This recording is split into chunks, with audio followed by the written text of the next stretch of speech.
আল্লাহ রাব্বুল আলামিনই প্রথম, আল্লাহ পাকই শেষ। আল্লাহ পাক প্রকাশ্য, আল্লাহ পাক গোপন।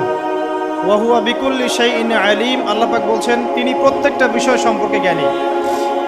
সূরা হাদিদ আয়াত নাম্বার 3। তো আমরা বুঝতে পারছি যখন কোনো কিছু ছিল না তখন আল্লাহ রাব্বুল আলামিন ছিলেন, আবার যখন কিছু থাকবে না তখন আল্লাহ পাক থাকবেন। কুল্লু মান আলাইহা ফান ওয়া ইয়াবকা ওয়াজহু রাব্বিকা যুল জালালি ওয়াল ইকরাম। সমস্ত কিছু ফানা হয়ে যাবে, শুধুমাত্র আল্লাহ রাব্বুল আলামিনের সত্তা জাত এটা বাকি থাকবে। তার মানে আল্লাহ পাকই শুরু, আল্লাহ পাকই শেষ। আল্লাহর কোনো শুরু নাই, আল্লাহর কোনো শেষ নাই। এখন কেউ যদি প্রশ্ন করে যে আল্লাহ সব কিছু সৃষ্টি করেছেন, তাহলে আল্লাহকে কে সৃষ্টি করলো? নাউজুবিল্লাহ। তখন আমরা বলবো যদি কেউ আল্লাহকে সৃষ্টি করতো তাহলে তো সেই সৃষ্টিকর্তা হয়ে যেত, তাই নয় কি? এভাবে এক এক করে যদি আমরা পিছনের দিকে যেতে থাকি তাহলে একটা পর্যায়ে গিয়ে তো আমাদেরকে থামতে হবে। আমরা যেখানে গিয়ে থামছেন সেটাই হচ্ছে আল্লাহ রাব্বুল আলামিন। আল্লাহ পাকের আগে কিছুই ছিল না, বরং অতীত, বর্তমান, ভবিষ্যৎ এটা সময়ের মধ্যে আছে, যে সময়ের মধ্যে আমরা বাস করছি। আল্লাহ রাব্বুল আলামিনের কাছে এরকম অতীত, বর্তমান, ভবিষ্যৎ কিছু নাই। আল্লাহ রাব্বুল আলামিন একা ছিলেন, তখন কিছুই ছিল না। আবার যখন সব কিছু ধ্বংস হয়ে যাবে আল্লাহ পাক একাই থাকবেন, আর কিছু থাকবে না। এখন আল্লাহ পাক সর্বপ্রথম সৃষ্টি করলেন আরশে আজিম। কি সৃষ্টি করলেন? এবং আরশটা পানির উপরে ছিল। কিসের উপরে? পানির উপর। এরপরে আল্লাহ রাব্বুল আলামিন সৃষ্টি করেছেন কলম। আল্লাহ পাকের কাছে লাউহে মাহফুজ আছে। লাউহে মাহফুজ মানে সুরক্ষিত একটা ফলক। এখানে আল্লাহ পাক কলমকে বললেন লিখো। কলম বলল যে মাযা আকতুব, আমি কি লিখবো হে আল্লাহ? আল্লাহ পাক বললেন কিয়ামত পর্যন্ত যা যা হবে, শেষ দিন পর্যন্ত যা কিছু ঘটবে লিখে ফেলো। কলম লিখে ফেলেছে কিয়ামত পর্যন্ত কি কি হবে। অতএব আপনার রিজিক নিয়ে এত টেনশন করার কোনো দরকার নেই। বিয়ে শাদী হচ্ছে না, এই জন্য কবরে গিয়ে মানত করার কোনো দরকার নেই। সময় মতো হবে ইনশাল্লাহ।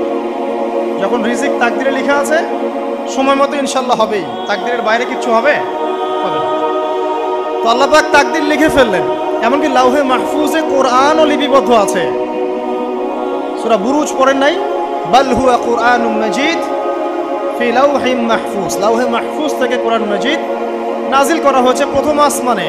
এরপর প্রথম আসমান থেকে আস্তে আস্তে ধাপে ধাপে বিভিন্ন ঘটনার পালাক্রমে রাসূলুল্লাহ সাল্লাল্লাহু আলাইহি ওয়াসাল্লামের কলবের মধ্যে জিবরাইল আলাইহিস সালামের মারফতে ওহী করা হয়েছে। এই হলো কোরআন, যেটা নাজিল হতে সময় লেগেছে 23 বছর। তো লাউহে মাহফুজ আল্লাহ রাব্বুল আলামিন সব লিখে ফেললেন। এভাবে 6 দিন, আল্লাহ পাকের হিসেবে 6 দিন কত লম্বা আল্লাহ ভালো জানেন। 6 দিনে আল্লাহ রাব্বুল আলামিন এরপর সৃষ্টি করলেন পুরো মহাবিশ্ব।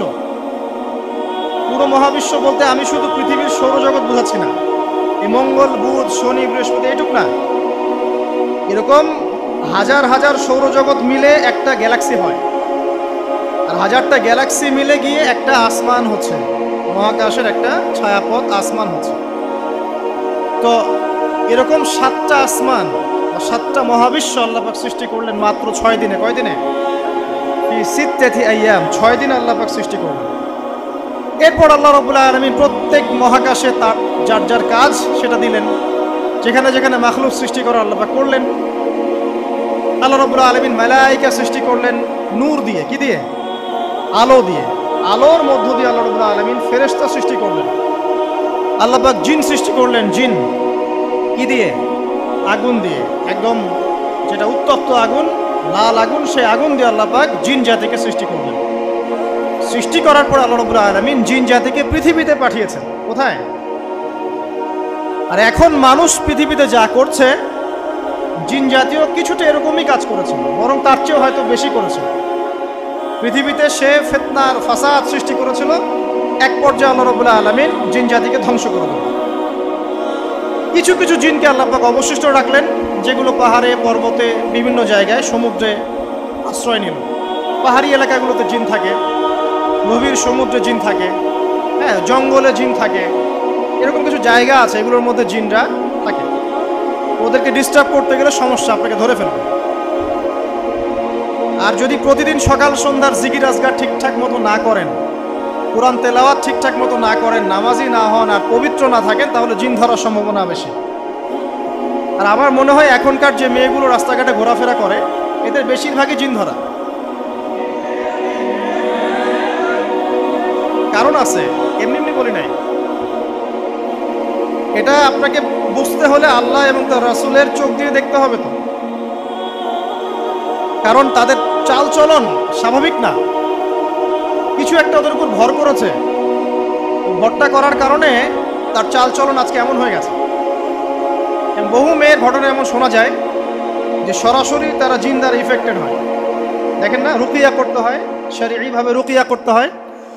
তো খেয়াল রাখবেন, সকাল সন্ধ্যার জিকির আজগার ঠিক রাখবেন, কোরআন তেলাওয়াতটা ঠিক রাখবেন, নামাজি হবেন, পাক পবিত্র থাকবেন, জিন আপনাকে কোনো ক্ষতি করতে পারবে না ইনশাআল্লাহ। জিনরা কিন্তু রাসূল সাল্লাল্লাহু আলাইহি ওয়াসাল্লামেরও ক্ষতি করার চেষ্টা করেছিল। আল্লাহর রাসূল সাল্লাল্লাহু আলাইহি ওয়াসাল্লাম ওটাকে ধরেছিল, ধরে মসজিদের খুঁটির সাথে বেঁধে রেখেছে। নামাজের মধ্যে জিন আমাদের নবীকে ডিস্টার্ব করেছিল, আল্লাহ রাসূল ওই জিনকে ধরেছেন, ধরে খুঁটির সাথে বেঁধে রেখেছে। তারপরে তার মনে পড়লো সুলাইমান আলাইহিস সালামের কথা। সুলাইমান আলাইহিস সালাম বলেছিল আল্লাহকে, আল্লাহ আমাকে যে ক্ষমতা তুমি দিয়েছো, আমার পরে কাউকে এই ক্ষমতা আর দিও না। আর সুলাইমান আলাইহিস সালামকে আল্লাহ পাক জিন জাতিকে অনুগত করে দিয়েছিলেন। সুলাইমান আলাইহিস সালামের নির্দেশে জিন জাতি বিভিন্ন কাজ করত, এমনকি সমুদ্রের মধ্যে ডুবুরির কাজও করত, সমুদ্রের ভিতর থেকে রত্ন বের করে নিয়ে আসতো। এগুলো কিন্তু অনেক রূপকথা নয়, সত্য ঘটনা। তখন নবী সাল্লাল্লাহু আলাইহি ওয়াসাল্লাম বললেন যে আমার ভাই সুলাইমানের কথা আমার মনে পড়ে গেল, তাই আমি জিনটাকে ছেড়ে দিলাম। তো আল্লাহ পাক জিন জাতিকে সৃষ্টি করে এই পৃথিবীতে পাঠানোর পর তারা এরকম ফিতনা এবং ফাসাদ সৃষ্টি করার পরে আল্লাহ পাক ওদেরকে ধ্বংস করে দেন। দেওয়ার পরে আরো অনেক যুগ এবং অনেক শতাব্দী কেটে যায়। কত যুগ কত শতাব্দী আল্লাহ ভালো জানেন। অনেক লম্বা সময় পরে গিয়ে আল্লাহ রাব্বুল আলামিন ফেরেশতাদেরকে ডাকেন। কাদেরকে ডাকেন? তাদেরকে ডেকে বলেন, ওয়াইজ ক্বালা রাব্বুকা লিল মালায়েকা, স্মরণ করো নবী সেই সময়ের কথা যখন তোমার রব ফেরেশতাদেরকে ডাকলেন, ডেকে বললেন, ইন্নী জাইলুন ফিল আরদি খলিফা, হে ফেরেশতা মণ্ডলী, আমি পৃথিবীতে আমার খলিফা পাঠাতে চাই। কি পাঠাতে চাই ভাই? খলিফা। খলিফার দুটো অর্থ, একটা হচ্ছে ওই যে জিনরা যে চলে গেল, ওর স্থলাভিষিক্ত হয়ে আরেকটা জাতি, স্থলাভিষিক্ত হওয়া। আরেকটা ব্যাখ্যা হচ্ছে খলিফা শব্দের মানে হচ্ছে যে ব্যক্তি আল্লাহ পাকের বিধান অনুযায়ী পৃথিবীতে বিচার ফয়সালা করে, সে আল্লাহর খলিফা। আমি কি বুঝাতে পারছি? আল্লাহ পাক ফেরেশতাদেরকে বললেন, আমি পৃথিবীতে আমার খলিফা পাঠাতে চাই, প্রতিনিধি, এবং যে আল্লাহর বিধান দ্বারা বিচার ফয়সালা করে। তখন ফেরেশতারা বলছেন, ক্বালু, ফেরেশতারা বলছেন, আতাজআলু ফিহা মান ইউফসিদু ফিহা ওয়া ইয়াসফিকু দিমা, হে আল্লাহ আপনি কি এমন কোন সৃষ্টিকে আবার পৃথিবীতে পাঠাতে চান যে পৃথিবীতে গিয়ে ফিতনা ফাসাদ সৃষ্টি করবে অথবা রক্তপাত ঘটাবে? ফেরেশতারা এই কথা কিভাবে বলতে পারলো? হ্যাঁ, জিন জাতির অভিজ্ঞতার আলো। ঠিক আছে, তখন আল্লাহ পাক বলছেন, ইন্নী আ'লামু মা লা তা'লামুন, দেখো আমি যা জানি তোমরা তা জানো না। মানে তারা ফিতনা ফাসাদ সৃষ্টি করতে পারে, কিন্তু আমার কিছু মুখলেস বান্দা থাকবে যারা এই পথে পা বাড়াবে না। আচ্ছা, এবার আল্লাহ রাব্বুল আলামিন আদম আলাইহিস সালামকে সৃষ্টি করলেন।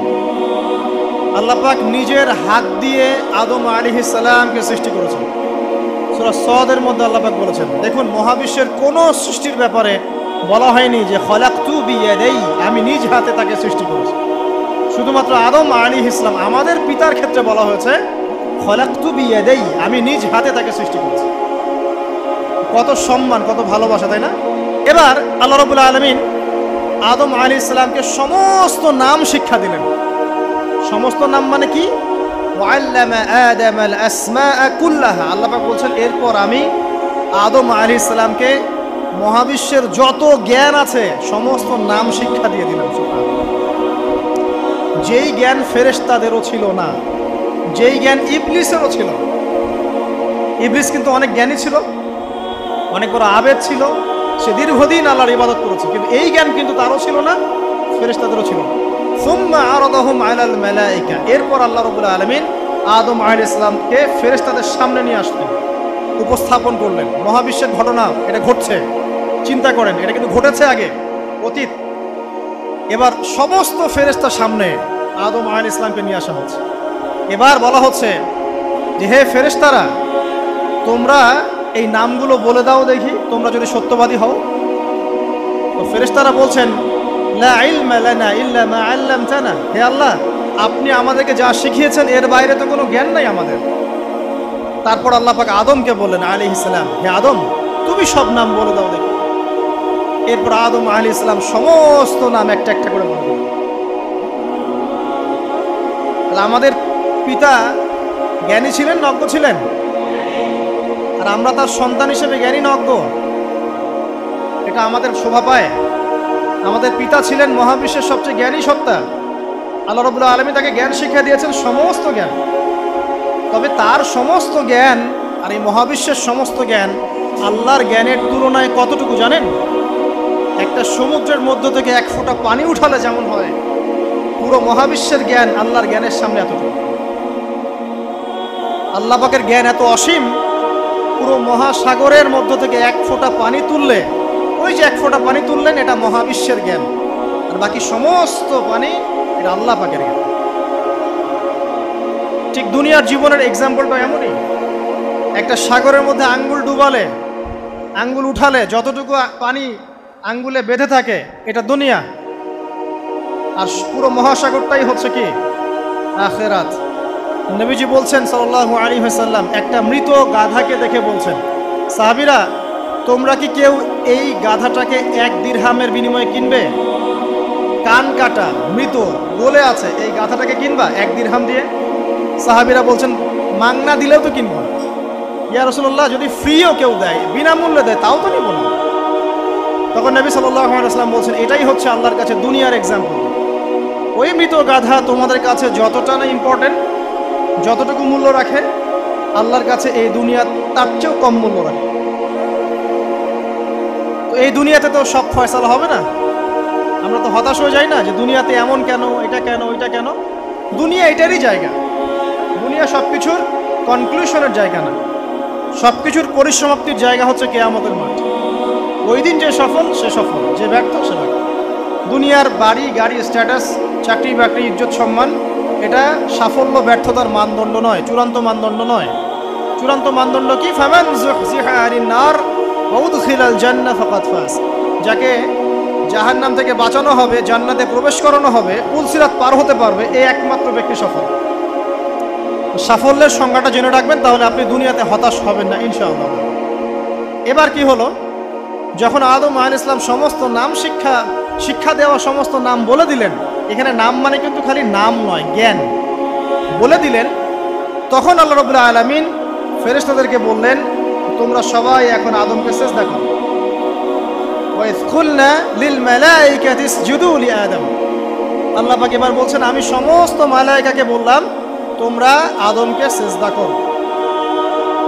ফাসাজাদু, সবাই সিজদা করলো, ইল্লা ইবলিস, ইবলিস সিজদা করলো না।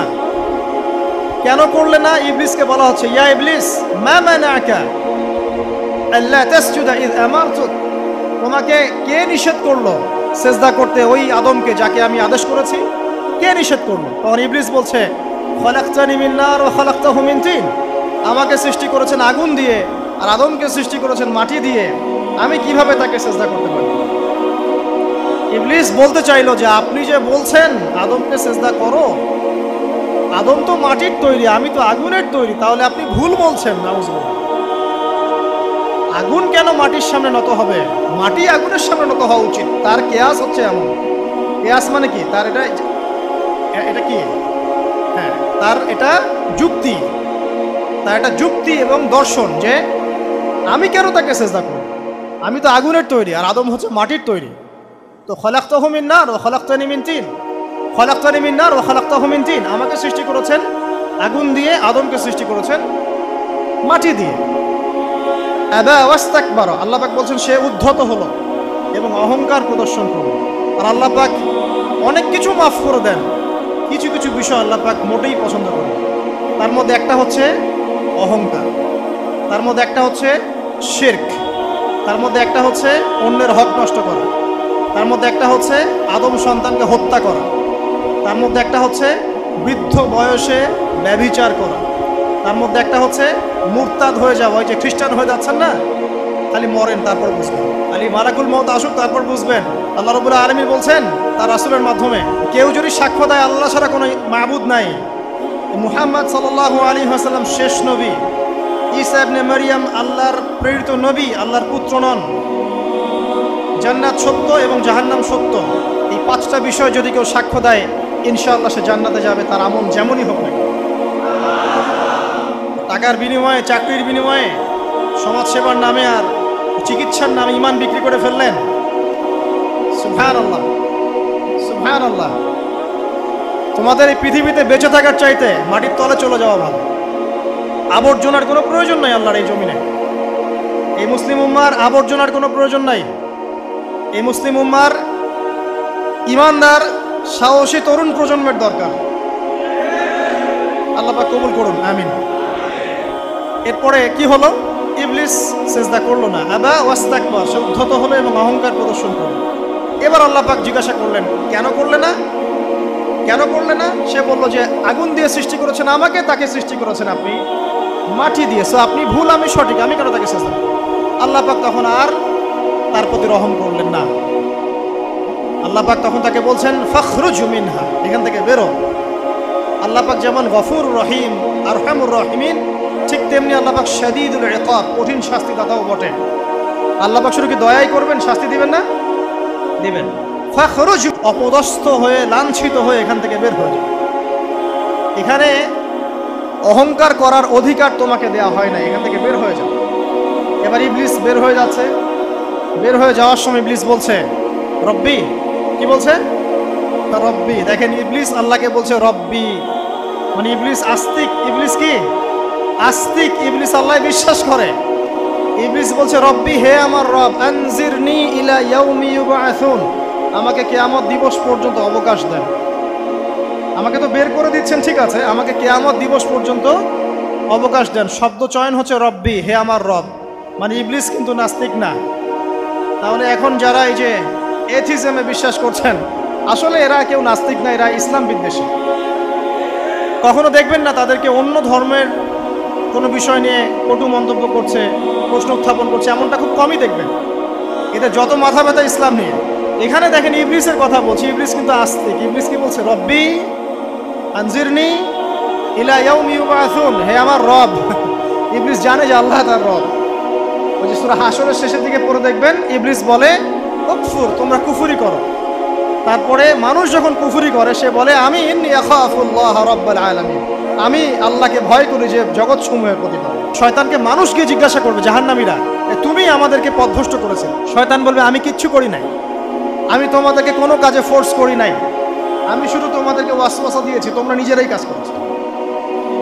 ফালা তালুমুনি ওয়ালুমু আনফুসাকুম, সূরা ইব্রাহিম পড়ে দেখেন। শয়তান বলবে তোমরা আমাকে লানত করো না, নিজেদেরকেই লানত করো, আমি তো তোমাদেরকে বাধ্য করে কাজ করাই নাই, তোমরা নিজেরাই করেছো এই কাজগুলো। আসুন সামনে যাই। এবার আল্লাহ পাক যখন ইবলিসকে বের করে দিলেন, সে বলছে আমাকে কিয়ামত পর্যন্ত অবকাশ দিন। কিয়ামত পর্যন্ত অবকাশ নিয়ে ইবলিস কি করবে? উত্তর, ইবলিস বলছে ফাবিমা আগওয়াইতানি, হে আল্লাহ, যে কারণে বা যে আদমের কারণে আপনি আমাকে এখান থেকে বের করে দিলেন, লাআকউদান্না লাহুম সিরাতাকাল মুস্তাকিম, আমি সে আদম সন্তানের সরল পথে ওত পেতে বসে থাকব। শয়তানের কথা কি মনে থাকবে যুবক ভাইরা? শয়তানের চ্যালেঞ্জ কি? আমি আদম সন্তানের সরল পথে ওত পেতে বসে থাকবো, মানে আমার আপনার সবার পথে সে ওত পেতে বসে আছে। এটা যদি মাথায় থাকে তাহলে জীবনে চলা সহজ হয় না। আচ্ছা, আর কি করবো?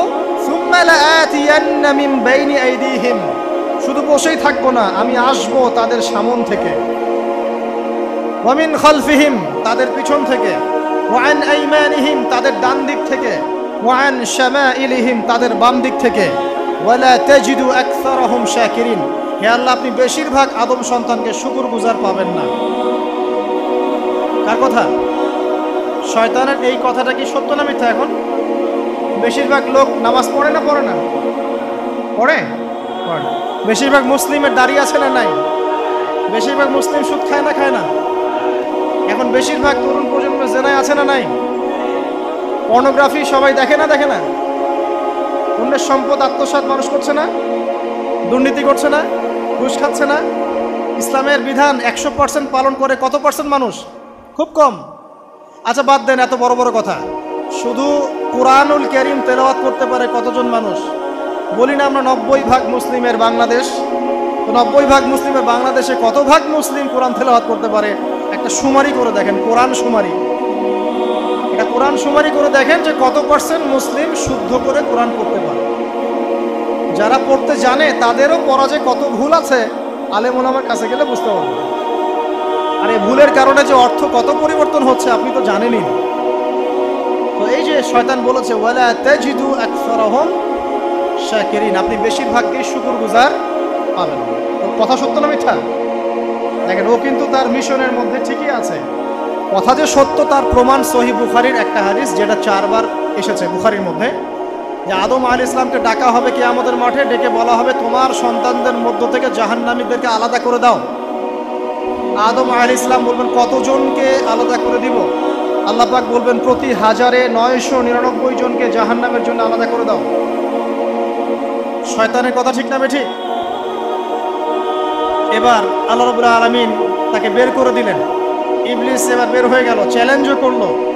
এবার আল্লাহ পাক আদম আলাইহিস সালামকে ডেকে বলছে ইয়া আদম, এবার আদম আলাইহিস সালামের এই যে পাজর মানে বুকের পাজর, এখান থেকে তার সঙ্গিনীকে সৃষ্টি করা হবে। কারণ আদম আলাইহিস সালাম একাকী ছিলেন, একা একাকী থাকা যায়? একা একা থাকতে কষ্ট হয় না? একজন জীবন সঙ্গী লাগে না? তো আদম আলাইহিস সালামের এই বাম পাজরের হাড় থেকে হাওয়া আলাইহিস সালামকে সৃষ্টি করা হবে। সৃষ্টি করার পর আরো একটা ঘটনা আছে যে আল্লাহ রাব্বুল আলামিন আদম আলাইহিস সালামের পিঠের যে অংশটুকু আছে, এই অংশটুকু থেকে আগামীতে যত আদম সন্তান আসবে সবাইকে ছোট ছোট পিঁপড়ার আকৃতিতে সামনে নিয়ে দেখালেন। সুবহানাল্লাহ। যত আদম সন্তান আসবে আল্লাহ পাক সবাইকে আদমের সামনে দেখালেন এবং বললেন এই যে শুভ্র অংশ যারা, মানে সাদা অংশ যারা, তারা তোমার সন্তানদের মধ্য থেকে সবাই জান্নাতি। আর তোমার এই যে বাম পাশে যেগুলো কালো কালো ছোট ছোট আকৃতি দেখছো, এগুলো সব তোমার সন্তানদের মধ্য থেকে জাহান্নামী। আমরা দোয়া করি আমরা তাদের অন্তর্ভুক্ত না হই। এবার আল্লাহ পাক সবাইকে বললেন, সূরা আরাফের মধ্যে আসছে 182 নম্বর আয়াতে মনে হয়, আল্লাহ পাক বলেন আলাস্তু বিরাব্বিকুম, হে আদমের সন্তানরা আমি কি তোমার রব নই? আমি কি তোমাদের রব নই? আলাস্তু বিরাব্বিকুম, আমি কি তোমাদের রব নই? আলাস্তু বিরাব্বিকুম, আমি কি তোমাদের রব নই? আমরা সবাই তখন বলেছিলাম বালা ইয়া রব্বি, অবশ্যই আপনি আমাদের রব। আমরা এখন ভুলে গেছি না? আমরা সবাই এই সাক্ষী দিয়ে আসছি রুহের জগতে। আর রুহের জগৎ বলে একটা জগৎ আছে, অনেক জগৎ আছে। রুহের জগৎ একটা, দুনিয়ার জগৎ একটা, জিন জাতির জগৎ আলাদা, বারজাখ পরকালে যে কবরে রাখার পরে বারজাখের জগৎ একটা, আর দারুল করার যেটা হবে একদম জান্নাত জাহান্নাম, ওটা আরেকটা জগৎ। এই যে মহাবিশ্ব যে সম্প্রসারিত হচ্ছে, এক এক গ্যালাক্সিতে এক একটা জগৎ না, এরকম বহু জগৎ আছে। রুহের জগতে আমরা এই ওয়াদা আল্লাহর কাছে করে এসেছি। এটাকে আহদে আলাস্তু বলে। কি বলে? আহদে আলাস্তু, মানে আলাস্তু বিরাব্বিকুম, আমি কি তোমাদের রব নই? আমরা বলেছিলাম হ্যাঁ আপনি আমাদের রব। একটা মজার কথা আছে এখানে, যখন আদম আলাইহিস সালাম দেখছিলেন তার সন্তানদেরকে সাদা সাদা আকৃতি ছোট ছোট, এর মধ্যে একটা সন্তানকে দেখে, একজন সন্তানকে দেখে তার প্রচন্ড ভালো লেগেছিল এবং তিনি অত্যন্ত সুদর্শন ছিলেন। তাকে দেখে তার প্রচন্ড রকম ভালো লেগেছিল। আল্লাহ পাককে তিনি জিজ্ঞাসা করলেন, হে আল্লাহ আমার সন্তানদের মধ্যে কে, এই সুন্দর সন্তান কে? আল্লাহ পাক বললেন সে হচ্ছে তোমার সন্তান দাউদ। কি নাম? দাউদ আলাইহিস সালাম। আর আপনাকে বলে রাখি, আদম আলাইহিস সালামের ব্যাপারে যেমন আল্লাহ পাক বলেছেন আদম আমার খলিফা, ঠিক দাউদ আলাইহিস সালাম সম্পর্কেও আল্লাহ পাক বলেছেন দাউদ আমার খলিফা। বুঝতে পারলেন? কোথায় আছে? সূরা সাদ পড়ে দেখেন। ঠিক আদম আলাইহিস সালাম সম্পর্কে আল্লাহ পাক বলেছেন না যে আমি পৃথিবীতে খলিফা পাঠাচ্ছি, ঠিক দাউদ আলাইহিস সালাম সম্পর্কেও আল্লাহ পাক বলেছেন দাউদ আমার খলিফা। ইয়া দাউদ ইন্না জাআলনাকা খলিফাতান ফিল আরদ ফাহকুম বাইনান নাস বিল হক ওয়া লা তাত্তাবি'ল হাওয়া। আয়াতটা পড়ে দেখবেন, ওইদিকে আমি পরে আসছি। তো ওই সন্তানকে দেখে তার এত ভালো লাগলো, আল্লাহর কাছে তিনি জিজ্ঞাসা করছেন, হে আল্লাহ আমার এই সন্তানের হায়াত কত? আল্লাহ পাক বলছেন তোমার এই সন্তানের হায়াত হচ্ছে 60 বছর। কত বছর? 60 বছর। আর আমাদের উম্মতে মুহাম্মাদের কিন্তু গড় আয়ু এরকম 60-65, এর বেশি না গড় আয়ু। তখন আদম আলাইহিস সালাম বলেন, আল্লাহ আমার হায়াত থেকে তাকে 40 বছর দিয়ে দাও। আমার হায়াত থেকে তাকে 40 বছর দিয়ে দাও। আল্লাহ পাক তাকে 40 বছর দিয়ে দিলেন। তাই আদম আলাইহিস সালামের 1000 বছর হায়াত হয়ে গেল 960 বছর, আর দাউদ আলাইহিস সালামের 40 বছর হায়াত হয়ে গেল 100 বছর। এখন আসেন এই জায়গায় যে আদম আলাইহিস সালাম এবং দাউদ আলাইহিস সালাম দুইজনকে আল্লাহ পাক কি বলেছেন? খলিফা। খলিফা কে? খলিফা কাকে বলে? এটা একটু শুনে নি ছোট্ট করে।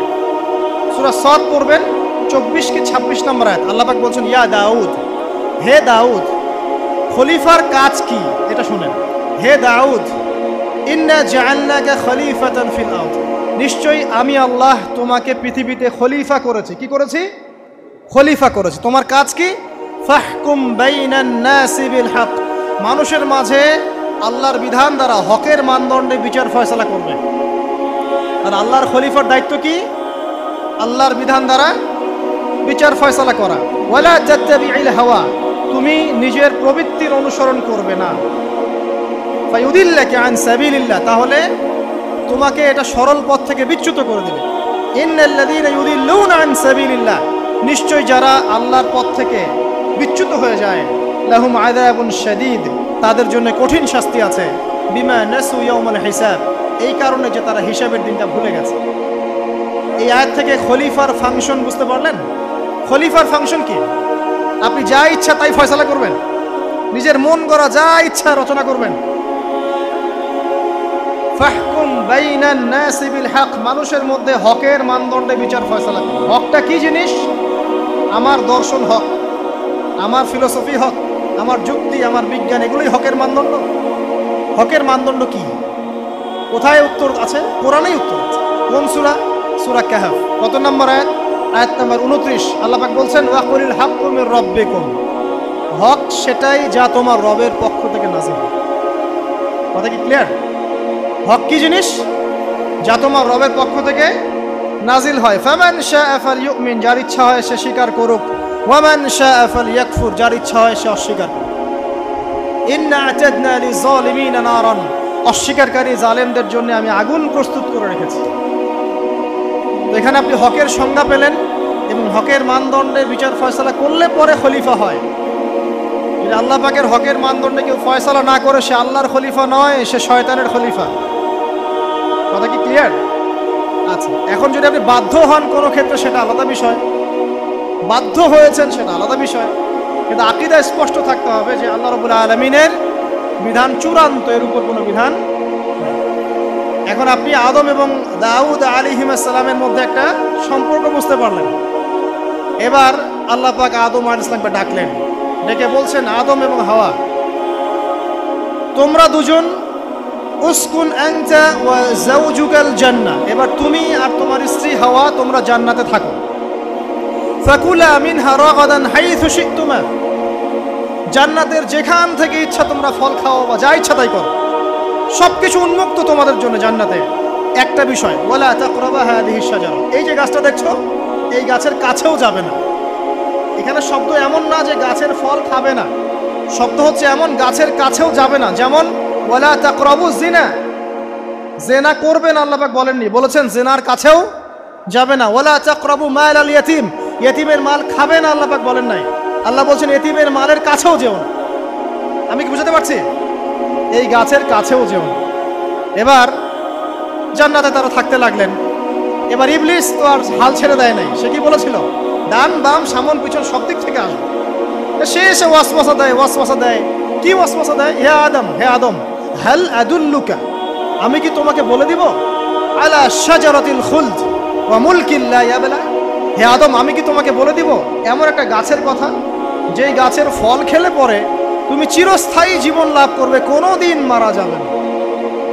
এই চিরস্থায়িত্বের টোপ দিচ্ছে কে? এই চিরস্থায়ী ক্ষমতার টোপে মানুষ পথ হারাচ্ছে না পৃথিবীতে।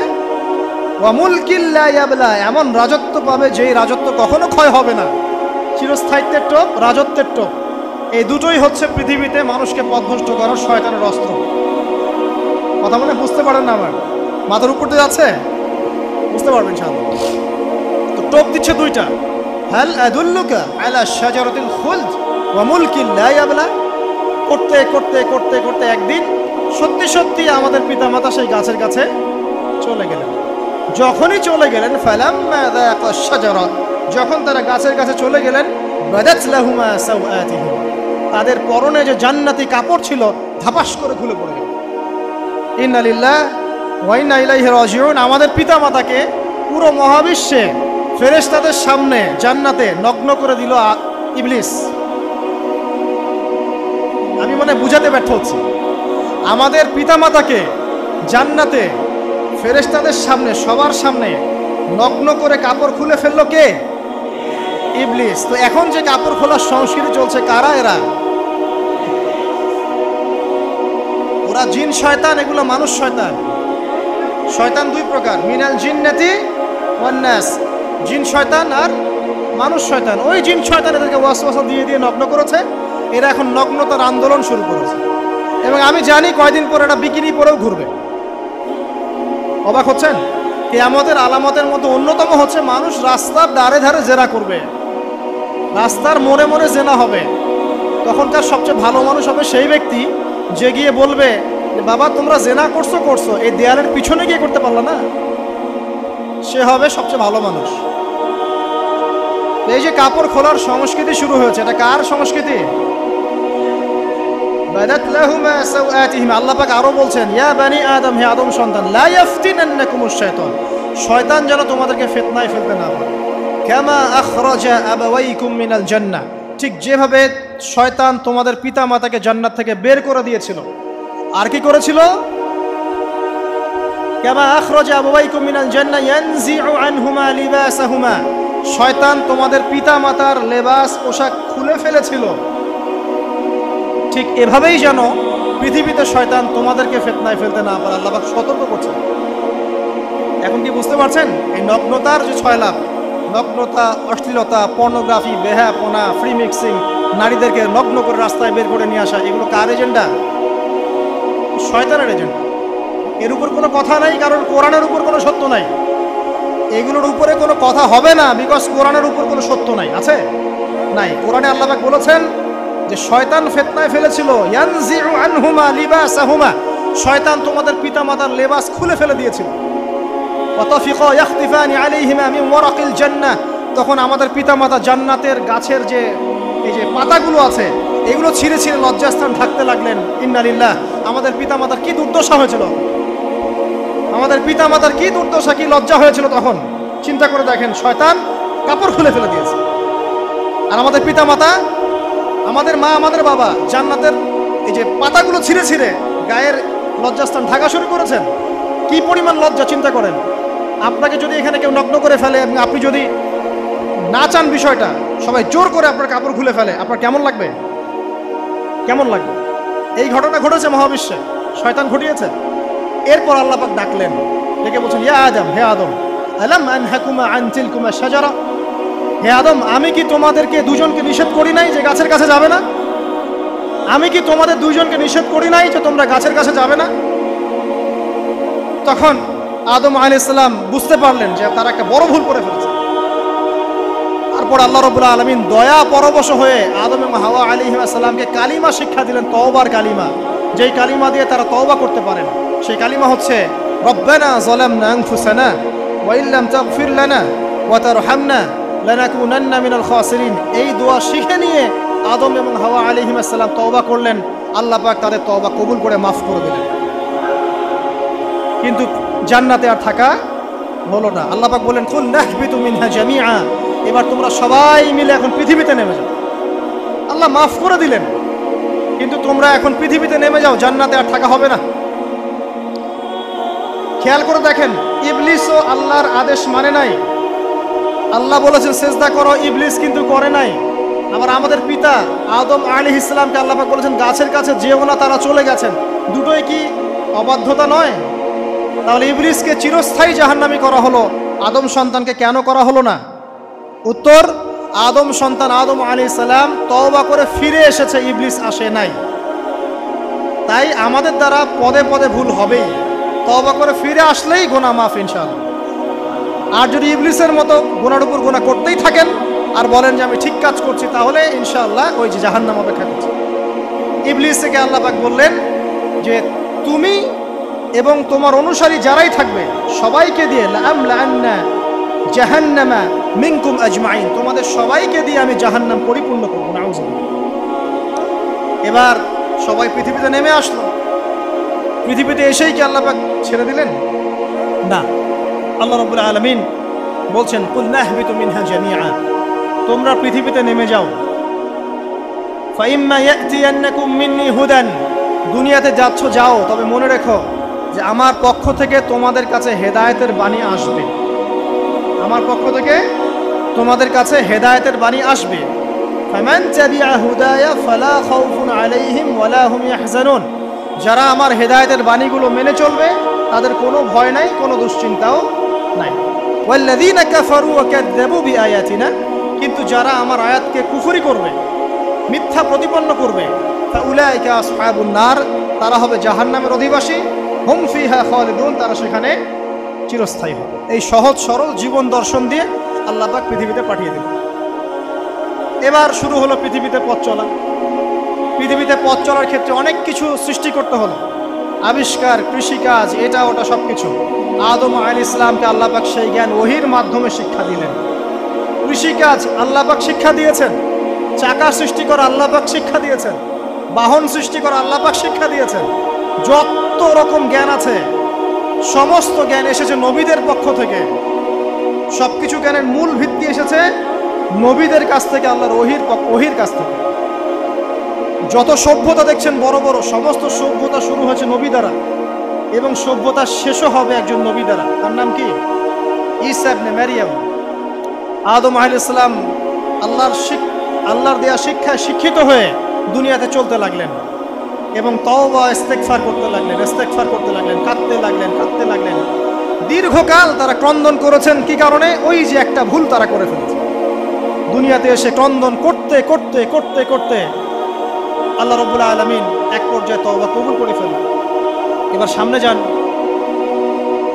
তাদের সন্তান হলো হাবিল এবং কাবিল।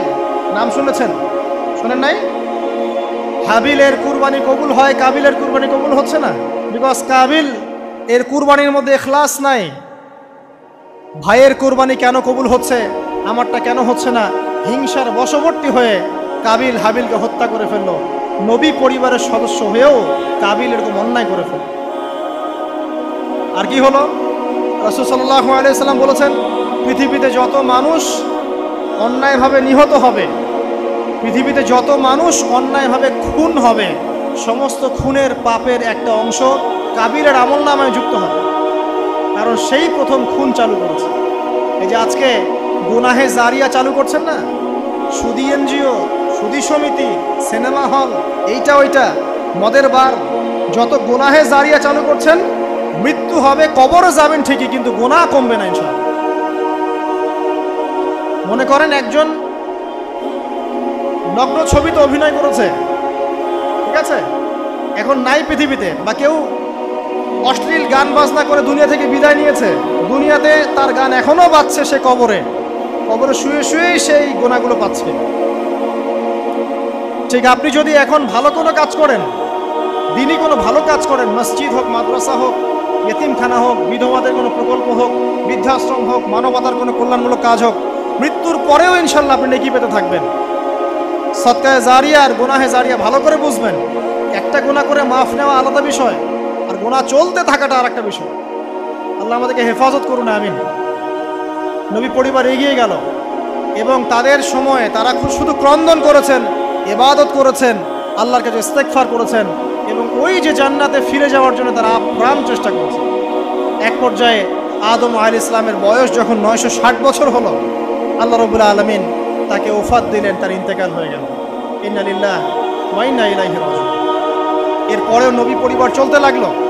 চলতে চলতে পরবর্তীতে আসলেন নূহ আলাইহিস সালাম, তারপরে ইব্রাহিম, আদ জাতি, তারপর সামুদ, তারপরে শুআয়ব, কওমে মাদিয়ান, মূসা, দাউদ, সুলাইমান, ইসহাক, ইয়াকুব। নবী পরিবার চলতেই লাগলো। এক পর্যায়ে ঈসা আলাইহিস সালামের পরে মুহাম্মদ সাল্লাল্লাহু আলাইহি ওয়াসাল্লামের মধ্য দিয়ে নবীদের সিলসিলা আল্লাহ পাক শেষ করে দিলেন। এভাবেই সভ্যতা এগিয়ে গেছে। এভাবেই আমাদের পিতামাতার হাত ধরে জ্ঞান পৃথিবীতে এসেছে। এবং ওই যে শয়তানের মিথ্যা প্রলোভন, প্রতারণা, এর ফলশ্রুতিতে ওই যে আমাদের পিতামাতার গা থেকে কাপড় খুলে পড়লো, আল্লাহ পাক রাগান্বিত হয়ে সবাইকে দুনিয়াতে নামিয়ে দিলেন। ইবলিসকে চিরস্থায়ী জাহান্নামী ঘোষণা করলেন। কিন্তু আমাদের পিতামাতার ক্রন্দন, তওবা, ইস্তেগফার, আমলের বদৌলতে, আল্লাহর রহমতে আল্লাহ পাক পিতামাতাকে মাফ করে দিলেন।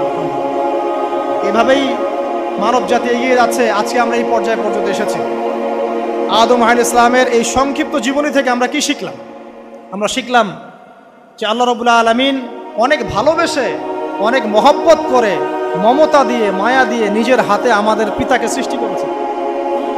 এক। দুই, আমাদের পিতাকে আল্লাহ রাব্বুল আলামিন তার পক্ষ থেকে জ্ঞান শিক্ষা দিয়েছেন। এই কারণে আদম সন্তানরা জন্ম থেকেই দেখবেন কিছু না কিছু জ্ঞানে জ্ঞানী হয়েই থাকে। জ্ঞান আপনার ডিএনএর মধ্যে থাকেই। আল্লাহ রাব্বুল আলামিন আদম আলাইহিস সালামের মধ্যে রূহ ফুঁকে দিয়েছেন। আল্লাহ রাব্বুল আলামিন আদম আলাইহিস সালামকে জান্নাতে রেখেছেন। আল্লাহ রাব্বুল আলামিন গাছের কাছে যাওয়ার পরেও তওবা ইস্তেগফারের মধ্য দিয়ে তাকে মাফও করে দিয়েছেন। আল্লাহ রাব্বুল আলামিন আদম এবং হাওয়া আলাইহিস সালামের মধ্য দিয়ে এই পৃথিবীতে মানব জাতির সিলসিলা অব্যাহত রেখেছেন। এবং কিয়ামত পর্যন্ত যত আদম সন্তান আসবে তাদের জন্য আল্লাহ পাক তার পক্ষ থেকে হেদায়েত প্রেরণ করেছেন। এক যুগে তাওরাত এসেছে, কখনো জাবুর, কখনো ইনজিল, কখনো কোরআন। সর্বশেষ টেস্টামেন্ট হিসেবে কোরআন এসেছে। এখন যদি এই ওহীর বাণী, কোরআন এবং এর ব্যাখ্যা, হাদিস আমরা মেনে চলি, ইনশাআল্লাহ তাআলা আমরা আবার সেই জান্নাতে ফিরে যাব যেখান থেকে আমাদেরকে নামিয়ে দেওয়া হয়েছে। আর যদি আমরা কোরআন এবং হাদিস বা আল্লাহর ওহীর পরোয়া না করি, এর আলোকে জীবন না করি, তাহলে ওই ইবলিসের সাথেই আমাদেরকে জাহান্নামে থাকতে হবে। নাউযুবিল্লাহ। আল্লাহ রাব্বুল আলামিন আমাদের সবাইকে কোরআন এবং সুন্নাহ, আল্লাহর ওহী মেনে চলার তৌফিক দান করুন এবং ইবলিসের খপ্পর থেকে আল্লাহ পাক আমাদেরকে বাঁচিয়ে রাখুন। ইবলিসের যত এজেন্ট আছে, ওদের যে দুরভিসন্ধি, ষড়যন্ত্র এবং শয়তানি ফাঁদ, এগুলো থেকে আল্লাহ পাক আমাদেরকে, আমাদের মা বোনদেরকে, আমাদের পরিবারের সদস্যদেরকে, আমাদের সমাজকে, রাষ্ট্রকে আল্লাহ পাক হেফাজত করুন, বাঁচিয়ে রাখুন। আমিন।